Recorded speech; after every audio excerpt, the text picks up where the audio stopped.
আসসালামু আলাইকুম ওরহমতুল্লাহি ওবরাকাতুহু। আলহামদুলিল্লাহি রাব্বিল আলামিন ওয়াসসালাতু ওয়াসসালামু আলা নবিয়িনা মুহাম্মদ ওয়া আলা আলিহি ওয়া সাহবিহি ওয়াসাল্লাম ওয়া বা'দ। সম্মানিত দর্শক মণ্ডলী, আলহামদুলিল্লাহ আমরা পূর্বের ন্যায় আজও আমরা রমজানুল মুবারক মাসের ধারাবাহিক আলোচনায় উপস্থিত হয়েছি। আজকের আলোচনা বিষয় হচ্ছে আকসামুন নাস ফি সিয়াম। মানুষ সিয়ামের ব্যাপারে কত প্রকার। ওলামা কেরাম গবেষণার ভিত্তিতে মানুষকে 10 ভাগে ভাগ করেছেন। আমরা সেই 10 ভাগ নিয়ে আজকে আলোচনা করব ইনশাআল্লাহ। নাম্বার 1 হচ্ছে আল কিসমুল আউয়াল আল মুসলিমুল বালিগুল আল আকিল আল মুকিমু আল কাদিরু আস সালিমু মিনাল মাওয়ানি। একজন মুসলিম যিনি প্রাপ্তবয়স্ক, নারী হোক আর পুরুষ হোক, এবং আকিল জ্ঞানী, পাগল নয়, মুকিম অর্থাৎ মুসাফির নয়, আল কাদের অর্থাৎ ক্ষমতাশীল, রোজা রাখতে সক্ষম, আসালিম মিনাল মাওয়ানি এবং যাবতীয় মাওয়ানি থেকে যে সমস্ত জিনিস রোজা রাখতে নিষেধ করেন তার থেকে মুক্ত। এমন গুণে গুণান্বিত যারা, তাদেরকে প্রথম কিসম বলা হয় ফায়াজিবু আলাইহি সাওমু রমাদান আদান ফি ওয়াক্তিহি। যাদের মধ্যে গুণ আছে, যিনি একজন মুসলিম এবং একজন বালিগ বয়স্ক অথবা প্রাপ্তবয়স্কের, সাথে জ্ঞানবান, জ্ঞান আছে অর্থাৎ পাগল নয়, এবং মুকিম, এবং সমস্ত দোষত্রুটির থেকে, যে সমস্ত দোষত্রুটির কারণে রোজা ভঙ্গ হয়ে যায় বা রোজা রাখা যায় না তার থেকে মুক্ত। যদি এমন হয় তাহলে তার উপরে রোজা ফরজ, এবং এটা আদান ফি ওয়াক্তিহি, টাইমের মধ্যে রোজা রাখতে হবে, অর্থাৎ পরে না। আল্লাহ তাআলা বলেন শাহরু রমাদান আল্লাযী উনজিলা ফীহিল কুরআন হুদাল লিন-নাসি ওয়া বায়্যিনাতিন মিনাল হুদা ওয়াল ফুরকান ফামান শাহিদা মিনকুমুশ শাহরা ফালিয়াসুমহু। যে ব্যক্তি এই মাসকে পাবে সে যেন রোজা রাখে, অর্থাৎ তার রোজা রাখা ফরজ। ফালিয়াসুমহু এটা আমর সেগা, অর্থাৎ এখানে আদেশ করা হয়েছে, অর্থাৎ রোজা ফরজ করা হয়েছে। অর্থাৎ এই মাসকে যারা পাবে নরনারী সবার উপরে রোজা ফরজ। রাসূলুল্লাহ সাল্লাল্লাহু আলাইহি ওয়াসাল্লাম বলেন ইযা রাআইতুমুল হিলালা ফাসুমু, যখন তোমরা চাঁদ দেখবে তখন রোজা রাখো। এখানে ওলামায়ে কেরাম আপনার ঐক্যবদ্ধ সবাই, যে ব্যক্তি এই শর্ত পাওয়া যাবে এবং রমজান মাসে পাবে তার উপর রোজা ফরজ। তাহলে বোঝা হলো কোরআন এবং সুন্নাহ দিয়ে রোজা ফরজের দলিল পেয়ে গেলাম। এবার ইজমায়ে উম্মাহ, সমস্ত উম্মাহ মুসলিমা, আজমা আল মুসলিমুন আলা উজুবি সিয়ামি আদান আল ওয়াক্তিহি, এবং সমস্ত উম্মাতে মুসলিমা ওলামায়ে কেরাম ঐক্যমত, যারা এই গুণে গুণান্বিত হবে তাদের উপরে সময়ে অর্থাৎ রমজান মাসে আপনার রোজা রাখা ফরজ বা জরুরি। ফামাল কাফির ফালা ইয়াজিবু আলাইহিস সিয়াম ওয়া লা ইয়াসিহু মিনহু, কিন্তু কাফের যারা, তাদের জন্য রোজা নাই, রোজা সঠিকও হবে না। আল্লাহ তাআলা বলে দিয়েছেন কুল লিল্লাযিনা কাফারু ইন ইয়ানতাহু ইগফার লাহুম মা ক্বাদ সালাফ। বলে দেন ওই সমস্ত মানুষদেরকে যারা কাফের, তারা যদি ক্ষান্ত হয়ে যায়, তারা যদি কুফরি থেকে ফিরে এসে ঈমান কবুল করে, তাহলে তাদেরকে ক্ষমা করে দেওয়া হবে পিছনে যা হয়েছে। অর্থাৎ কুফরি অবস্থায় কোনো কিছু কবুল করা হবে না। এই আয়াত দ্বারা এটা প্রমাণিত হচ্ছে। হলো দ্বিতীয় নম্বর হচ্ছে সাগীর ফালা ইয়াজিবু আলাইহিস সিয়াম হাত্তা ইয়াবলুগা। আপনার ছোট বাচ্চার উপরে সিয়াম ফরজ নাই যতক্ষণ সে বালিগ না হবে। রাসূলুল্লাহ সাল্লাল্লাহু আলাইহি ওয়াসাল্লাম বলেন গুফির কালাম আন সালাসাতিন আনি নাইমি হাত্তা ইয়াস্তাইকিযা ওয়া আনিস সাগীর হাত্তা ইয়াকবুরা ওয়া আনিল মাজনুন হাত্তা ইয়াফিক।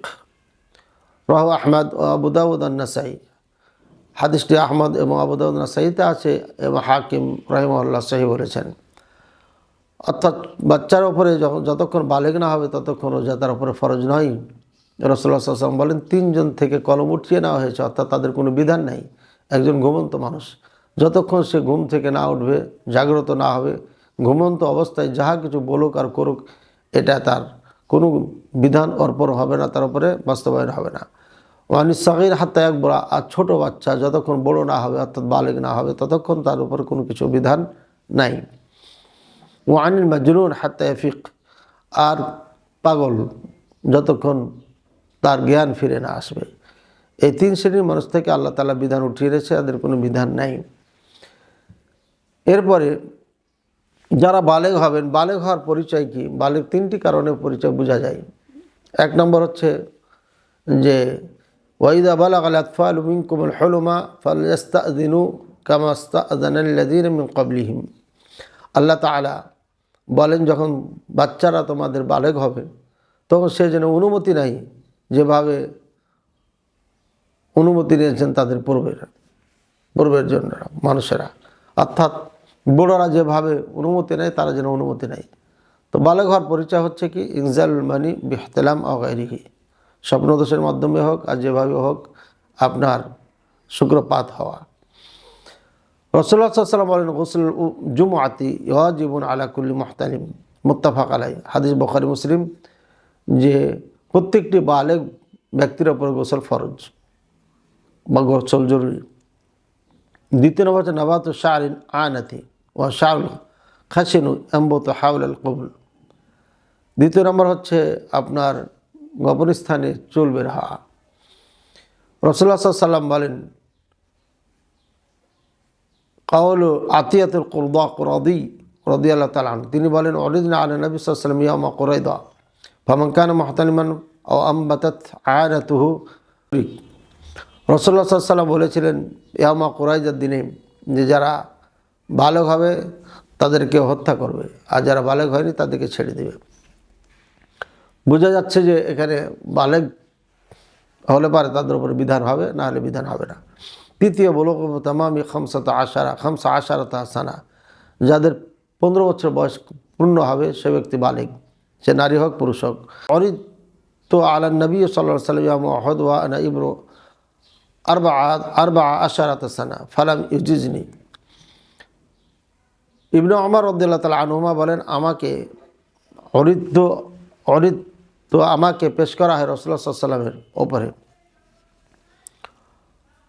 ইয়াউমা উহুদের দিনে, অর্থাৎ উহুদের যুদ্ধের দিন আমি পেশ করি রাসূলুল্লাহ সাল্লাল্লাহু আলাইহি ওয়াসাল্লামের সামনে যে আমিও যুদ্ধে যাব। কিন্তু তখন বয়স ছিল আমার মাত্র 14 বছর, আমাকে অনুমতি দেননি। এরপরে উনি বলেন যে খান্দাকের যুদ্ধে ফালাম ইয়ারানি বালাগতু ওয়া আরাদতু আলাইহি ইয়াউমুল খান্দাক ওয়া আনা ইবনু 15 সানা ফাআজাজানি। আমার বয়স যখন 15 হয়ে গেল, খান্দকের যুদ্ধে আমি দাঁড়াইলাম, অর্থাৎ বললাম যুদ্ধে অংশগ্রহণ করার জন্য, আমাকে অনুমতি দিলেন। তাহলে একজন ছেলে বালেগ হয় আপনার 15 বছর বয়সে। মেয়েদের ক্ষেত্রে একটু ভিন্নতা আছে, তারা কখনো এর আগেই হয়ে যায় এবং তাদের পরিচয় হচ্ছে মেন্স হওয়া। যদি এটা হয় তাহলে বোঝা যাচ্ছে যে তাদের বালেগ হয়ে গেছে। আল কিসমু সালিস, অর্থাৎ 3য় প্রকার। 3য় প্রকার হচ্ছে আল মাজনুন ওয়া ওয়াফাকুল আকল, ওই ব্যক্তি যার আকল থাকে না, জ্ঞান কাজ করে না, যার মাথা বুদ্ধি কাজ করে না। রাসূলুল্লাহ সাল্লাল্লাহু আলাইহি ওয়াসাল্লাম বলছেন, রুফি আল কলম আন সালাসাতিন, 3 জন থেকে আমলনামা উঠিয়ে নেওয়া হয়েছে, তার মধ্যে একজন হচ্ছে পাগল, যাদের জ্ঞান থাকে না। আল্লাহ তাআলা বহুত বড় নিয়ামত হচ্ছে জ্ঞান, বুদ্ধি। সুতরাং আল্লাহ যাদেরকে জ্ঞান দিয়েছেন, যারা পাগল নয়, তাদের অবশ্যই আল্লাহ শুকরিয়া জ্ঞাপন করা দরকার। এবং এই রমজান মাসের এই অত্যন্ত গুরুত্বপূর্ণ এই দিনগুলো নষ্ট না করা এবং সিয়ামগুলো ভালোভাবে পালন করা, আল্লাহ তাআলা আমাদের তৌফিক দান করুন, আমিন।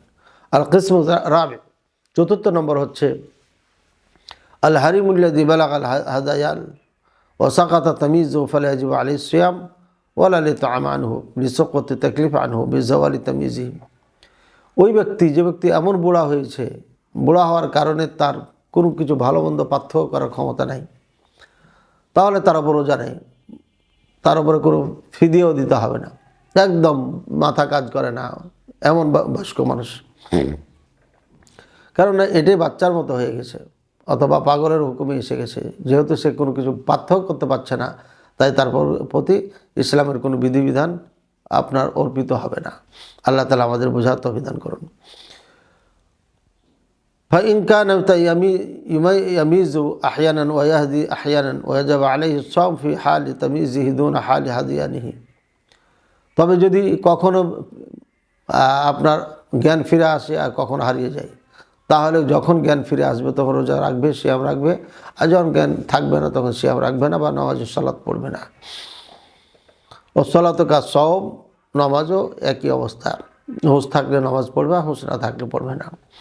আল কিসমুল খামিস, পঞ্চম নম্বর হচ্ছে আজ জান সিয়াম, আজ জান মুস্তামির লা ইউরজা জাওয়ালুহু, এমন অপারগ ব্যক্তি, যে ব্যক্তি কোনোদিন আশা করা যায় না যে সে কখনো পারবে সিয়াম পালন করতে সক্ষম হবে, যেমন কাল কবির, বিরুদ্ধতা বাধ্যকতার কারণে, অলমারি অথবা এমন অসুস্থ যে অসুস্থ ভালো হওয়ার কোনো আশা করা যায় না, এমন ব্যক্তি যদি হয় ফালা ইয়াজিবু আলী সিয়াম, তারপর সিয়াম ফরজ হবে না বা রোজা রাখা লাগবে না। ফাত্তাকুল্লাহ মাস্তাতাতুম ওয়া লা ইউকাল্লিফুল্লাহু নাফসান ইল্লা ওয়াসআহা, কেননা আল্লাহ তাআলা বলেছেন তোমরা সাধ্য মোতাবেক আল্লাহকে ভয় করো, এবং আল্লাহ তাআলা এটাও বলেছেন যে কোনো ব্যক্তিকে তার জানের ওপরে, তার জীবনের ওপরে কোনো কিছু চাপিয়ে দেওয়া হয় না, অর্থাৎ তার যেটা তার জন্য প্রযোজ্য না সেটাকে আল্লাহ তাআলা তার উপর ফরজ করে দেন না বা ওয়াজিব করে দেন না। অত্র কোরআনের আয়াত দ্বারা বোঝা যাচ্ছে যে ব্যক্তি অপারগ তার জন্য কোনো বিধান নাই। আল্লাহ তাআলা আমাদেরকে বোঝার তৌফিক দান করুন। আমরা আজকে জানতে পারলাম যে সিয়ামে পালনের ক্ষেত্রে 10 প্রকার রয়েছে, তার মধ্যে আমরা জানতে পারলাম আজকে পঞ্চম পর্যন্ত। ইনশাআল্লাহ আল্লাহ তাআলা সবাইকে সুস্থ রাখুন, ভালো রাখুন, এবং সিয়াম ও কিয়াম করা এবং বেশি বেশি ইবাদত করা, তেলাওয়াতে কোরআন করা, জিকির আজকার করা তৌফিক দান করুন। আমিন। আসসালামু আলাইকুম ওয়া রাহমাতুল্লাহি ওয়া বারাকাতুহু।